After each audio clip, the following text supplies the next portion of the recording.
que Jésus est venu résoudre le problème de tout cela. Il a dit aujourd'hui je vais manger. Quand ils se sont retrouvés à table, il a rendu grâce. Voilà qu'il mangeait, son père était en larmes et sa mère. Amen. Voilà qu'il mangeait, il a commencé à ressentir les douleurs. Comme si il voulait rendre. Il sentait la mort venir. Mais il a confessé la vie. Il a cru toujours que je ne mourrais.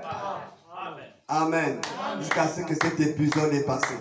En écoutant ça, j'ai pris ce que la médecine m'a attaché là. J'ai enlevé cela, j'ai mis de côté. J'ai dit, je m'en vais d'abord prêcher la parole. Je vais poser d'abord mon pied au sol. Que Dieu bénisse. Alléluia. Que Dieu bénisse. Nous sommes au bon endroit ce matin. Et Dieu a préparé un bon message pour chacun de nous. Et nous sommes venus ce matin écouter ce message. C'est le message de la fin d'année. Vous savez, Dieu est l'alpha, il est l'oméga. Il est le commencement de l'année et il est la fin de l'année également. Amen. Nous devons nous attendre à lui. Pour ceux qui sont arrivés pour la première fois, excusez-nous. Nous sommes venus en retard. Amen. Souvent, on vient ici à 8h30. On arrive ici au plus tard à 9h. Amen. Donc, on fait le culte à midi, on termine. C'est pas loin. C'est la première fois seulement. Quand tu vas venir une fois, deux fois, tu vas comprendre que ce n'est pas loin. Amen. Alors, que Dieu bénisse. Alors, nous sommes dans nos thèmes.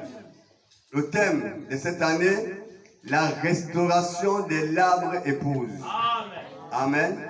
La restauration de l'arbre épouse. Alors, nous allons prendre ce passage-là. Nous allons prendre... on va commencer à lire Exode 13. Exode 13, verset 21. Vous savez que l'année 2024, il n'y a plus de Bible dans les téléphones. Hein? La voix de ça ne va pas passer sinon. Chacun doit amener sa Bible maintenant.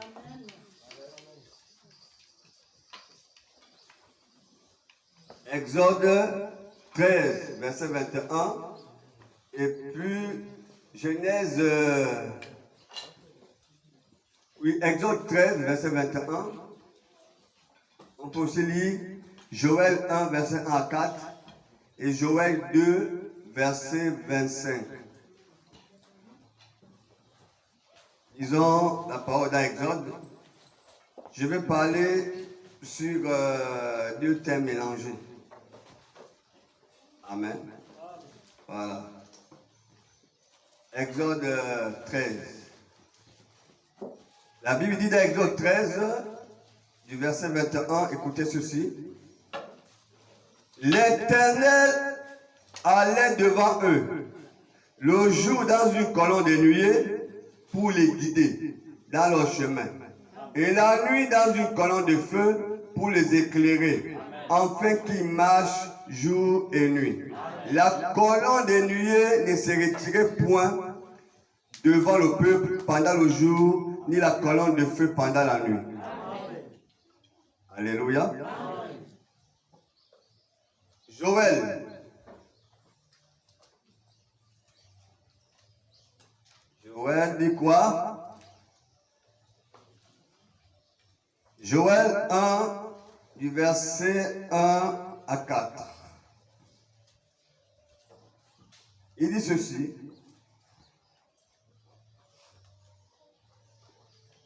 La parole de l'Éternel qui fut adressée à Joël, fils de Pétuel. Écoutez ceci, vieillard, prêtez l'oreille, vous tous les habitants du pays, rien de pareil est-il arrivé de votre temps ou du temps de vos pères. Racontez-le à vos enfants, que vos enfants le racontent à leurs enfants, et leurs enfants à la génération qui suivra. Ce qu'a laissé le gazam, la sauterelle l'a dévoré. Ce qu'a laissé la sauterelle, le gélec l'a dévoré. Ce qu'a laissé le gélec, le asile l'a dévoré. Réveillez-vous, ivrogne. Pleurez, vous tous les buveurs de vin. Gémissez parce que le mou est enlevé de la bouche.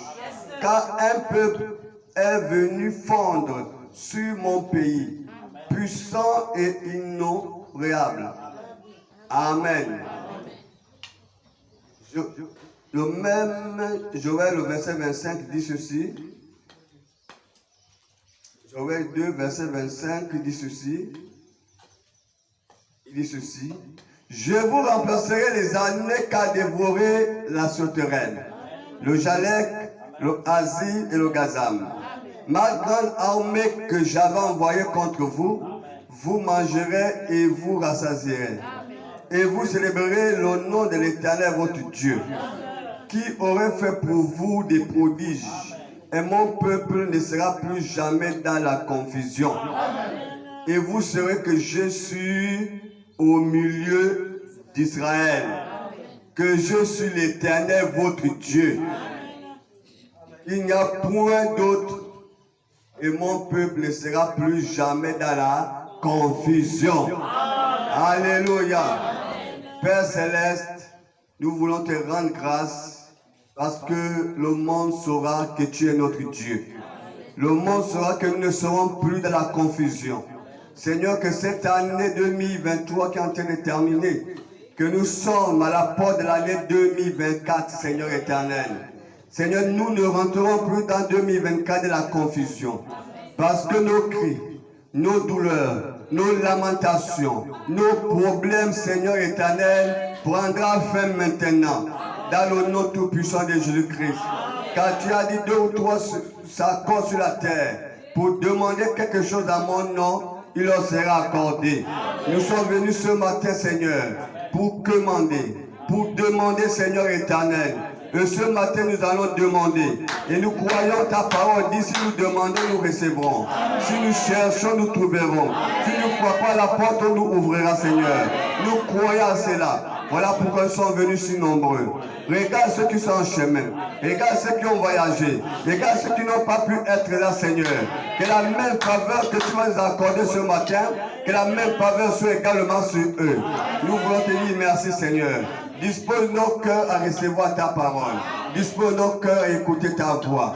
Ce matin, nous te bénissons. Dans le nom tout-puissant de Jésus-Christ, que nous avons prié et demandé. Amen. Notre Père, que ton nom soit sanctifié, que ton règne vienne, que ta volonté soit faite sur la terre comme au ciel. Donne-nous aujourd'hui, pardonne-nous nos offenses, comme nous pardonnons aussi à ceux qui vont nous offenser. Ne nous soumets pas à la tentation, mais donne-nous du mal. C'est à toi qu'appartient le règne, la puissance et la gloire pour les siècles des siècles. Au nom du Seigneur Jésus-Christ, nous avons prié. Amen. Je proclame Jésus. Il est le roi. La vie de tous les jours. La vie lui appartient. La vie lui appartient. Avec la sécurité, je rêverai. Je proclame Jésus.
pas de débat là.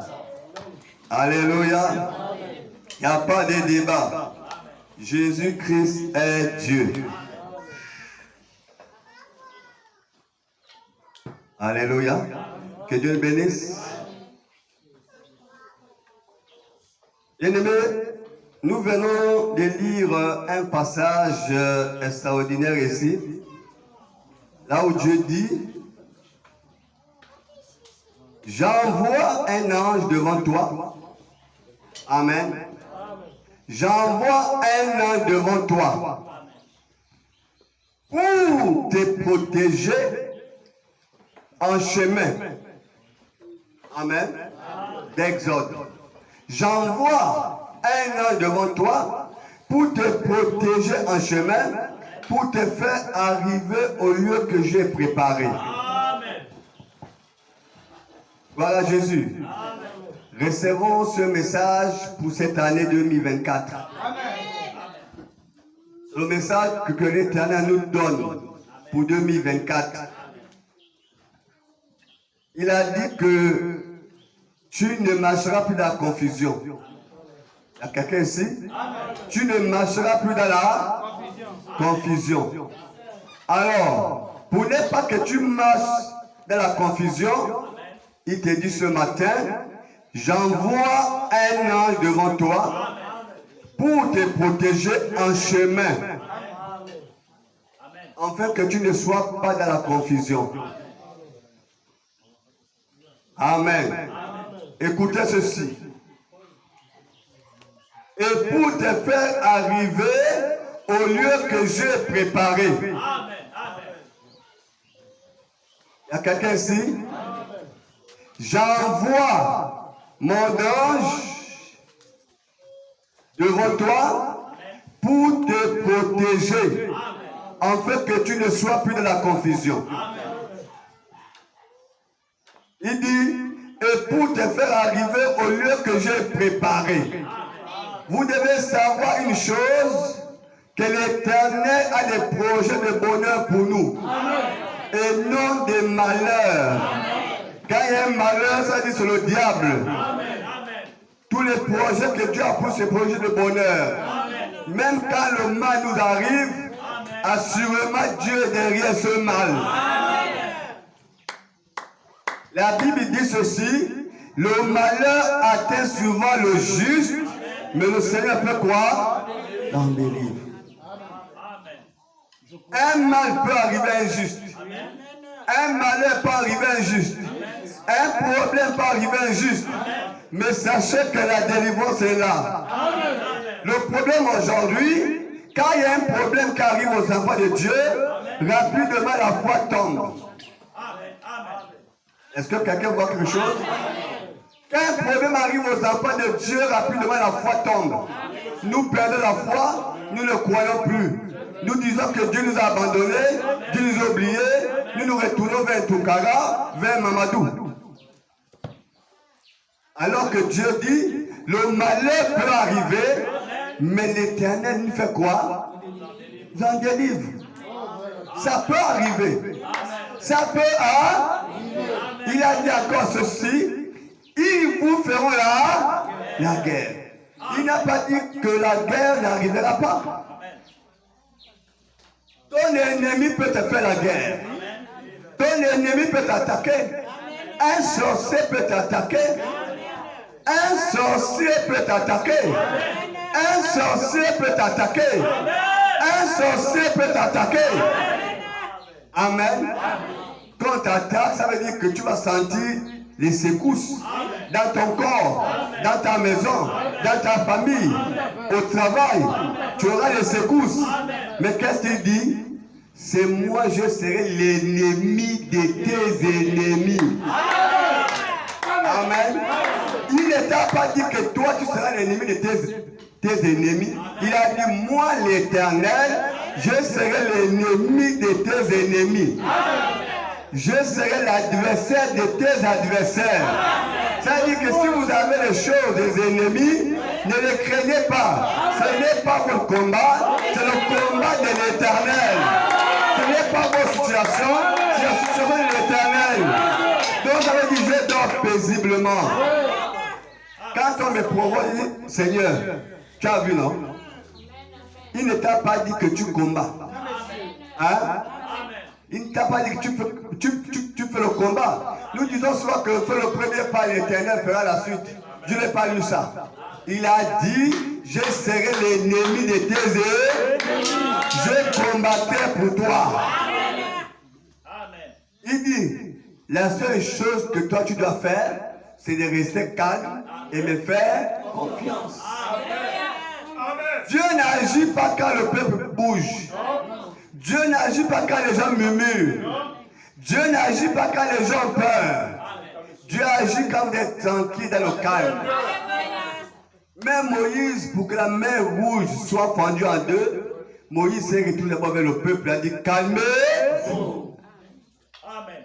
Dieu dit, mais Moïse, pourquoi le peuple bouge? Pourquoi le peuple crie? Pourquoi ils ont peur? Amen. Moïse s'est retourné que, calmez-vous. Vous allez voir la délivrance de les Égyptiens que vous voyez, vous ne les verrez plus. Calmez-vous.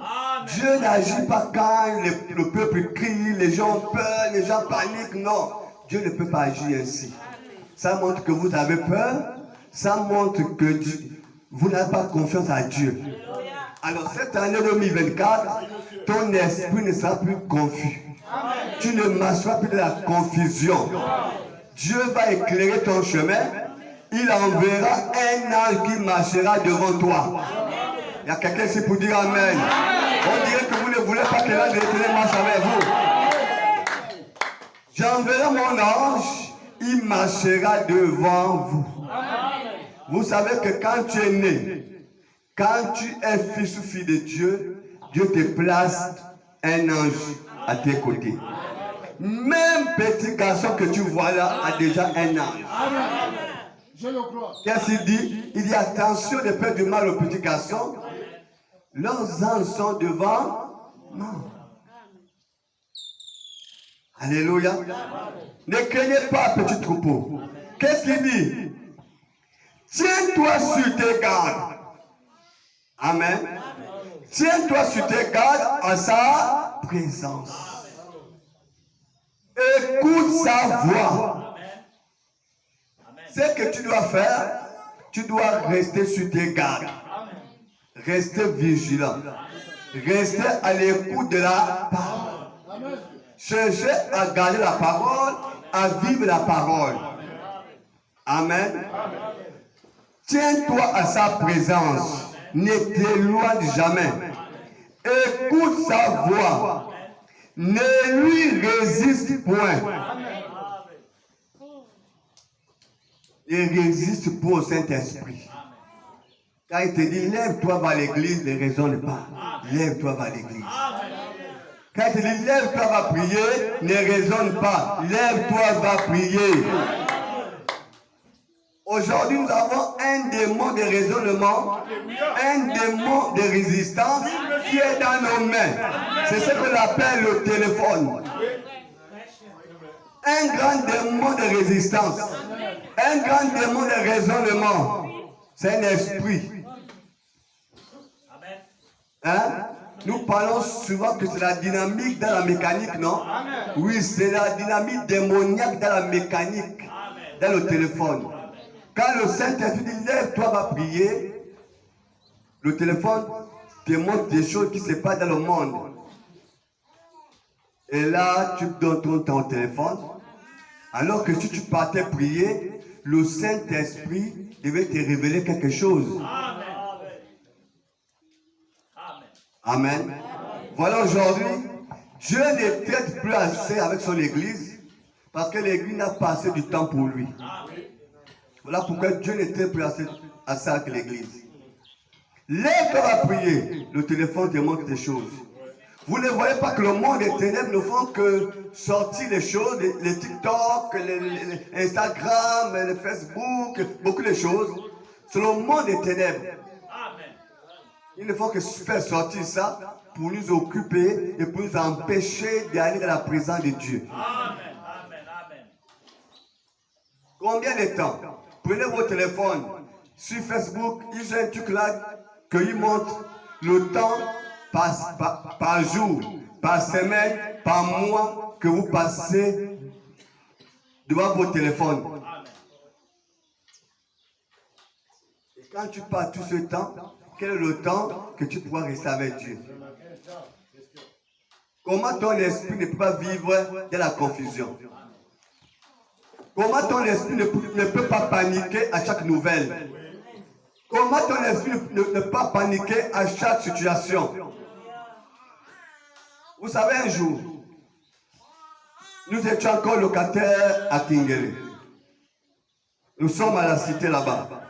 Un jour, on prend une décision que notre bloc doit quitter. On doit aller au quartier parce qu'on doit refaire les travaux. Amen. Les gens paniquaient, Et j'étais au travail, le matin, on m'appelle que va. Votre chef va vous recevoir, les femmes ont grévé ou quoi, je ne sais pas trop. On nous a amenés en bas là-bas. Je ne sais même pas le problème. Avant de descendre, je suis rentré dans ma chambre et j'ai dit, Dieu, tu sais que l'église là-bas, je paye. Si je pars au quartier, je ne payerai plus l'église, je vais payer seulement ma maison. Amen. On est descendu. On est arrivé. Ils ont commencé à poser la question. On était autour d'une grande table avec les chefs devant, donc on était alignés de deux côtés. On pose la question au premier, c'est quoi le problème? L'autre parle, toi, l'autre parle, l'autre s'élève, l'autre parle, l'autre s'élève. Oh, ça a fait le tour de la table. J'étais en face des chefs. Ça a fait le grand tour. J'ai dit, Seigneur, je vais dire quoi? Bloque l'affaire là. Après, je ne parle pas. Quand ça arrivait là, lui-même s'est levé. Non, ça va, c'est bon. Amen. On nous a laissé, on nous a planté. Amen. Ils ont pris 2 fois les décisions. Et les 2 fois, il ne faut pas dire à Dieu qu'il n'y a pas de soucis, je ne vais pas au quartier, je ne paierai plus l'église. Amen. Vous voyez, c'est un combat de Dieu. Amen. Ceux qui n'ont pas Dieu sont partis gréver. Ils ont trouvé les blâmes. Je pense qu'il y a d'autres qu'on avait envoyés à Franceville et tout cela. Amen. Parce que quand on n'est pas conscient de la présence de Dieu, on panique dans chaque situation. On a peur, on panique. Restez tranquille. Qu'est-ce qu'il dit? Tiens-toi sur tes gardes en sa présence, écoutez sa voix, ne lui résiste point, parce que qui ne pardonnera pas vos péchés. Amen. Il ne pardonnera pas quoi? Vos péchés. Car mon nom est en lui. Dieu, cette année 2024, pour celui qui veut ce matin, dira à Dieu, Seigneur, que ton ange marche devant moi. Que ton ange marche devant. Mais pour que l'ange marche devant toi, tu as des choses à faire. Tu ne dois jamais quitter sa présence. Tu dois écouter sa voix. Tu ne dois pas lui résister. Tu ne dois pas vivre dans le péché. Et il marchera devant toi. Il sera l'ennemi de tes, l'adversaire de tes âmes. Il combattra. Il dressera une table entre toi et tes ennemis. Écoutez ceci. Mais si tu écoutes sa voix, si tu fais tout ce que si tu fais tout ce que je te dirai, je serai l'ennemi de tes ennemis et l'adversaire de tes adversaires. C'était ça, l'alliance entre Dieu et son peuple. Voilà pourquoi. Quand Moïse s'élevait, la colonne de feu, Moïse suivait seulement la colonne de feu. Et le peuple suivait Moïse, Moïse suivait la colonne de feu. Bien-aimé, Dieu n'a pas, il est le même hier, aujourd'hui et si hier il a conduit Israël par la colonne de feu, pendant la nuit, la colonne de nuée pendant le jour, est-ce qu'aujourd'hui il ne le fait pas? Il le fait toujours. Le problème, c'est-à-dire que le peuple est devenu charnel. Les gens ne suivent pas le signe de Dieu. Alléluia. Moïse ne pouvait rien faire tant que cette nuée ne s'est pas levée.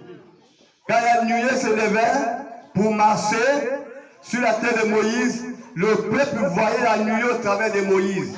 Ils suivaient Moïse, Moïse suivait la nuée. Et ils étaient dans la volonté parfaite de Dieu. Vous savez, aujourd'hui, le monde devient incrédule. Il croit en Dieu dans le passé, il croit dans le futur, mais dans le présent, quand les choses se manifestent, il ne peut pas croire. Alors qu'Israël voyait la colonne de feu sur la terre de Moïse. Quand Moïse quittait la montagne, il voyait que Moïse était rempli de la nuée de gloire. Le problème, c'est-à-dire qu'on n'avait pas les appareils photo. Si on avait les appareils photo, on faisait les photos à Moïse. Aujourd'hui, on devait voir la colonne de feu sur la terre de Moïse. Mais Dieu n'a pas. La promesse dit que j'enverrai. Moïse a dit, Dieu, l'Éternel, enverra un prophète comme moi. Alléluia. Bien-aimés, écoutez ceci. C'était un problème grave. Bien-aimés, nous avons besoin d'être les femmes et les hommes spirituels. Amen. Écoutez ce que nous sommes. Il dit, paragraphe 6, dans Dieu commissionnant Moïse, il dit ceci: quand un homme naît de nouveau, quand un homme naît de l'Esprit de Dieu, il devient une progéniture ou un fils de Dieu. Et alors, il a le même genre de pensée que Dieu. Quand un homme est né de nouveau, il devient quoi? Il devient une progéniture. Amen. C'est-à-dire qu'il devient un fils ou une fille de Dieu. Il devient un enfant de Dieu. Écoutez ceci. Il dit ceci. Il manifeste, il a le même genre de pensée que Dieu. Quelles sont les pensées de Dieu? Vous pensez que Dieu a des pensées négatives? Les pensées de Dieu sont positives. Rien ne devient plus impossible pour la personne. Tout devient possible pour la personne. Mais quel genre de pensée nous avons aujourd'hui? Amen. Quel genre de pensée l'Église d'aujourd'hui manifeste? Si nous sommes les fils et les filles de Dieu, quel genre de pensée? Pour un petit palu, on commence à renier Dieu. Pour un petit palu. Ça peut un jour, 2 jours, 3 jours, ça n'est pas à pas, on commence à renier Dieu. Amen. Pour une petite fièvre, on commence à renier Dieu. Pour une petite situation, on commence à renier Dieu. Nous ne pouvons pas être les fils et les filles de Dieu si notre foi est faible. Amen. Oui. Si nous sommes la progéniture de Dieu ou les filles de Dieu, nous devons avoir le même genre de pensée que Dieu. Le même genre de pensée qui est en Christ. Amen. Alors nous croyons à l'invisible. Nous croyons au miraculé. Alléluia. Si nous avons la pensée qui est en Christ, nous avons la pensée qui est en Dieu, nous croyons maintenant au miraculé. Nous croyons maintenant aux choses invisibles. Nous croyons maintenant aux choses surnaturelles. Nous ne vivons plus comme les hommes de la peur, de l'angoisse. Nous croyons au surnaturel. Vous savez, le surnaturel, c'est ce que l'homme ne peut pas accomplir, mais ce que Dieu peut accomplir. Ce que tu peux accomplir, fais-le. Ce que tu peux le faire, fais. Mais ce que tu ne peux pas faire, il faut maintenant croire au surnaturel. Mais nous vivons aujourd'hui dans la génération des fils et des filles de Dieu, soi-disant, mais qui ne croient plus au surnaturel. Pour eux, tout va être normal. Ce qu'on voit, on n'a pas besoin de la foi. Hein? Ce qu'on voit, on n'a pas besoin de la foi. Ce qu'on touche, on n'a pas besoin de la foi. Ce qu'on peut prendre, on n'a pas besoin de la foi. Mais ce qu'on ne peut pas, on a besoin de la foi pour aller prendre cela. Alléluia. On a besoin de ça, mes amis. Oui. Nous devons croire à l'invisible. Regardez Élisée et Géasi. Pendant que Géasi paniquait, parce qu'il y avait les Syriens autour d'eux, Élisée était